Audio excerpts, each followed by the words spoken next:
ქართული ოცნების აქციის შემდეგ ზუგდიდში აქციას ნაციონალური მოძრაობა გამართავს. სამეგრელოში დღეს პრეზიდენტსაც ელოდებიან.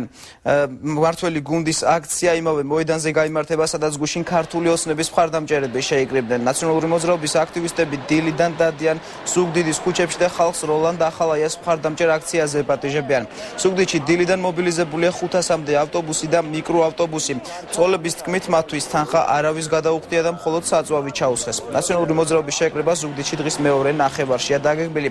აქციის ნებართვასთან დაკავშირებით ზუგდიდის გამგებლის მოადგილეს ინფორმაცია არ აქვს.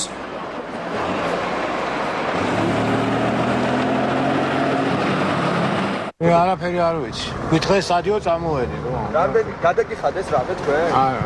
ხაზზე მუშაობთ თუ ეს რა მარშრუტებია? ეს თბილისის მარშრუტებია. ანუ ხაზიდან მოგხსნეს? არა, არ მოვხსნა. და ხელშეკრულება რამე დაიდო თქვენთან? არაფერი. რამდენი ჩამოხვედით, რამდენი ავტობუსი? აზია რო. თბილისიდან ჩამოგიყვანეს?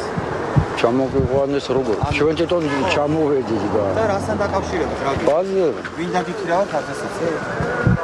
ეს ხომ მუნიციპალური ტრანსპორტია? კი. ეს მერია და დავალა. რაბოლი ძიება დარდება? მე გამგეობას მიმართა ნაციონალურ მოძრაობამ განცხადებით? განცხადებით მოგმართეთ აქციასთან დაკავშირებით ბატონ ალექსანდრე? როგორ არის ბატონ ალექსანდრე აქ ხართ და არის? როდის გადაწყდა აქცია?